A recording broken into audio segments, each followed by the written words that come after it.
Assalamualaikum warahmatullahi wabarakatuh, teman-teman semua, gimana kabarnya? Semoga selalu dalam keadaan sehat dan tetap bisa bersyukur pada keadaan apapun. Yes, teman-teman, sudah lama sekali saya tidak menyapa rekan-rekan semua, terutama para pengguna Hyundai Trajet atau yang lagi pengen minang Hyundai Trajet. Sudah banyak sekali sebetulnya di kolom komentar yang tanya di YouTube saya.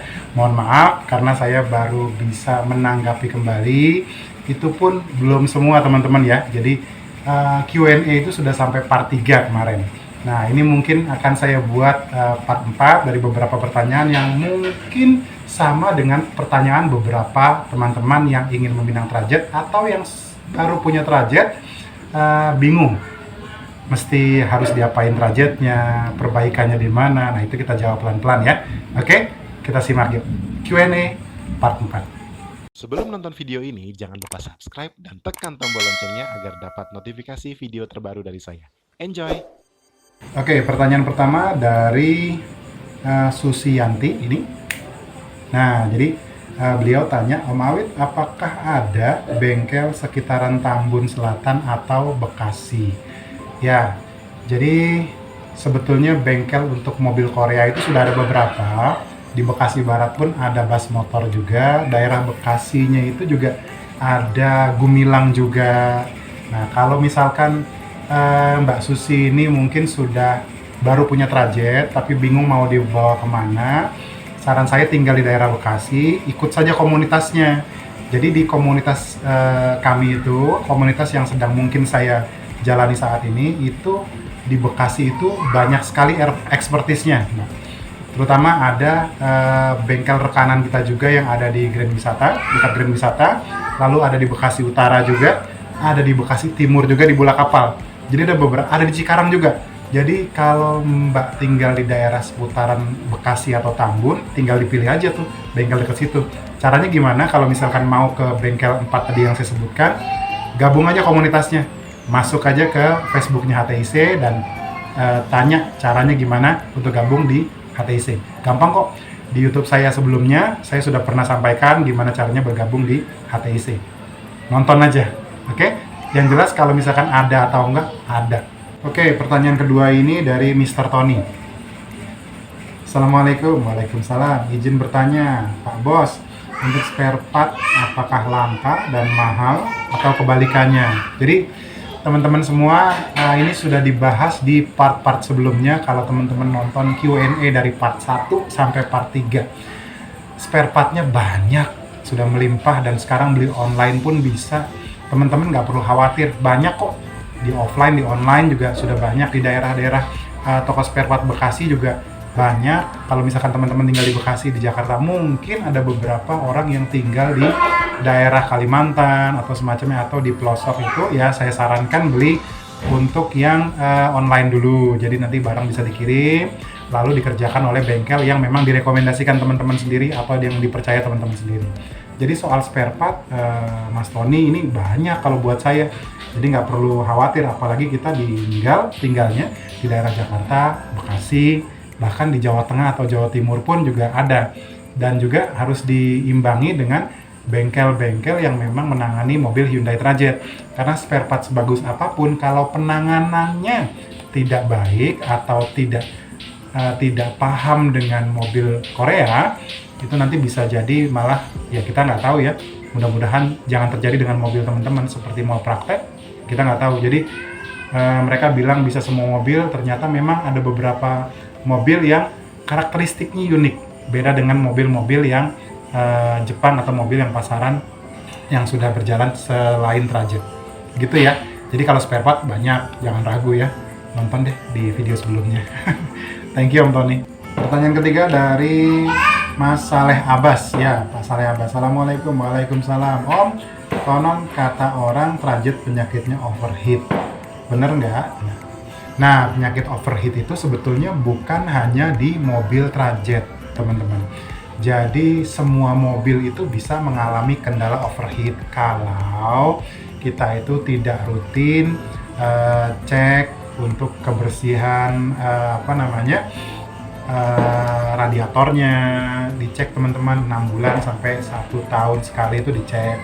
Lalu airnya juga dijaga di batas maksimumnya, harus sering-sering dicek. Memang namanya mobil bekas itu pasti ada beberapa penguapan atau jalur kisi-kisi yang memang selangnya itu biasanya sudah ada penguapan. Nah itulah yang apalagi mesin mobil Eropa atau mesin mobil Korea seperti Trajet atau Carnival dan semacamnya itu tipikalnya dia panas teman-teman. Jadi memang itu bisa ada penguapan sedikit-sedikit. Nah terus juga ditutupnya, tutup reservoir radiatornya itu. Kalau kita masangnya nggak benar, itu juga bisa uapnya atau airnya itu keluar dari sana karena ada udara di sana dan itu membuat cepat habis lalu overheat lah. Kita nggak tahu tiba-tiba overheat. Lalu yang kedua adalah radiatornya teman-teman. Radiatornya itu ya harus tadi yang saya bilang harus dijagain 6 bulan 1 tahun sekali itu mesti dicek, dikorok kalau perlu, dibuka lalu dibersihkan. Kalau membersihkan radiator 3 bulan 6 bulan sekali mungkin udah banyak tutorialnya yang pakai selang dimasukin dari reservoir lalu dikeluarkan lewat jalur pembuangan di bawah. Jadi sering-sering dilakukan hal-hal yang memang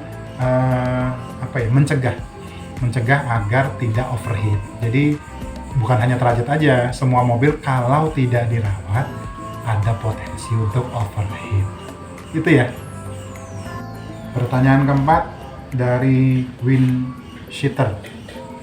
Nah ini di sini deh. Trajet garis miring Carnival ya.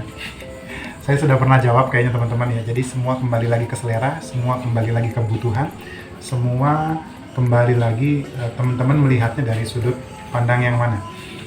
Masing-masing punya keunggulan, masing-masing juga punya kekurangan. Ya, sudah banyak dibahas juga Trajet atau Carnival sudah banyak dibahas juga. Keunggulannya juga sudah banyak dibahas juga mengenai Carnival atau Trajet. Kekurangan juga sudah banyak. Tinggal tergantung kebutuhan kita. Jadi mau pakai Trajet atau Carnival. Kalau saya pribadi karena saya pengguna Trajet, ya saya tetap pilih Trajet. Biarpun waktu dulu juga pernah ada keinginan untuk meminang Carnival. Tapi mungkin setelah baca-baca juga, observasi juga gitu di 2 grup itu antara Carnival dan Trajet, saya lebih memilih atau kepincut ke Trajet teman-teman. Memang kalau dari sisi interior, kemewahan itu memang Trajet yang 2000 cc itu mungkin sedikit di bawah Carnival. Carnival sendiri karena pintunya sudah sliding door lalu sudah ada sunroofnya. Nah kalau sementara Trajet itu yang ada sunroofnya baru di yang V6 2700. Jadi tapi itu kembali ke kebutuhan teman-teman. Dan terus juga si Carnival itu punya 2 tipe. Jadi ada bensin, ada solar atau diesel. Nah itulah keunggulannya.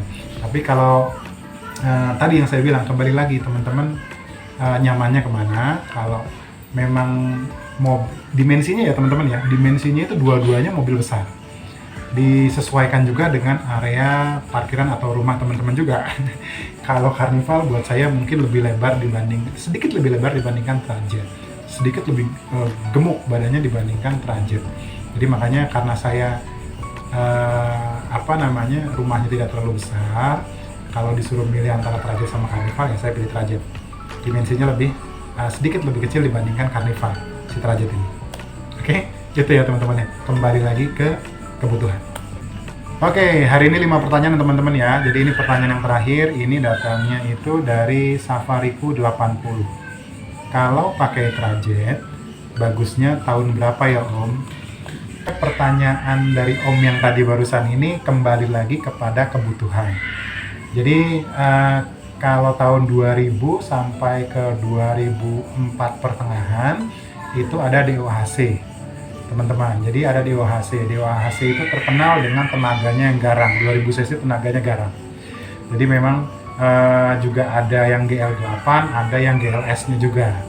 Terus untuk CVVT dengan mesin yang sudah dimodifikasi, maksudnya mesinnya tetap sama, cuman mungkin metode pembaharuannya CVVT itu jauh lebih irit dibandingkan dengan yang DOHC, sedikit lebih irit dibandingkan dengan DOHC. Tapi memang untuk tenaga jauh jauh lebih besar DOHC dibandingkan CVVT.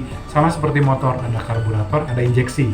Nah jadi kalau injeksi itu biasanya tenaganya agak ditahan sedikit, tapi dia lebih ke efisien ke bahan bakar. Jadi tinggal dipilih aja kebutuhannya seperti apa. Kalau kebutuhannya itu harian, pilih CVVT. Tapi kalau kebutuhannya untuk yang mungkin dipakainya 3 hari, 5 hari sekali, atau mungkin cuman touring 2 minggu sekali atau pergi keluar kota, DOHC masih masuk. Apalagi juga jalannya naik turun. Sebetulnya dua-duanya bisa ngadepin medan itu, dan saya sudah coba juga di DOHC maupun di CVVT. Saya dulu pernah punya DOHC, pernah punya CVVT. Jadi nggak ada masalah untuk medan-medan yang terjal sepanjang mobilnya sehat. Lalu ada juga kalau memang mau kemewahan yang di atas itu ada V6 2700. Tenaganya itu luar biasa, teman-teman. Dan hanya ada pilihan matic kalau di V6 ya. Jadi dia ada sunroofnya, ada cruise controlnya, lalu interiornya juga kemewahannya ya. Teman-teman mungkin bisa searching aja di YouTube yang kursi pengemudinya itu bisa diputar ke belakang, begitupun juga kursi yang tengahnya. Jadi beberapa kemewahan atau fitur-fitur yang tidak ada di DOHC 2000cc dan CVVT 2000cc itu ada semua di V6. Tapi V6 2700cc bahan bakar bensin, ya teman-teman bisa simpulkan sendiri apakah bahan bakarnya itu jauh lebih irit dari CVVT. Teman-teman bisa tentukan sendiri. Jadi semua kembali lagi ke kebutuhan ya Om ya. Semua kembali lagi ke kebutuhan. Kebutuhannya seperti apa? Mau pilih DOHC, CVVT atau V6, silahkan. Monggo. Disesuaikan dengan kebutuhan. Yang penting saat pilih mobil, ajak montir yang betul-betul paham dan mengerti soal Trajet. Ikut juga komunitasnya. Jadi biar teman-teman yang lagi mau cari Trajet pun jadi bisa observasi dulu sebelum mencari mobil impian. Oke, baik teman-teman, segitu dulu 5 pertanyaan sudah saya jawab. Jadi kalau misalkan ada pertanyaan lagi di YouTube, silahkan silahkan ditanya aja. Tapi mohon maaf apabila slow respon karena memang masih ada beberapa kegiatan yang belum bisa saya tinggalkan. Jadi agak sedikit jarang membuat konten-konten Q&A. Sebentar lagi mungkin sudah waktunya mudik ya teman-teman ya. Jadi si Silpi ini akan berkendara jauh lagi ke area Wonosobo dan Semarang, teman-teman. Jadi nanti saya akan mungkin di perjalanan saya akan buat juga video-video yang memang bisa mereferensikan teman-teman kalau memang ada kebutuhan. Maksudnya seberapa irit, biarpun tahun lalu sudah saya kasih videonya, tapi nggak apa-apa. Kalau memang ada pertanyaan silahkan, nanti mungkin sekitar kalau video ini diupload berarti sekitar 1 minggu lagi saya akan bikin video lagi untuk perjalanan dari saya tuh ke Wonosobo atau ke Semarang. Jadi komen aja mau dibikinin video apa. Oke? Mungkin dari saya itu dulu. Mas Awid pamit. Assalamualaikum warahmatullahi wabarakatuh. Bye.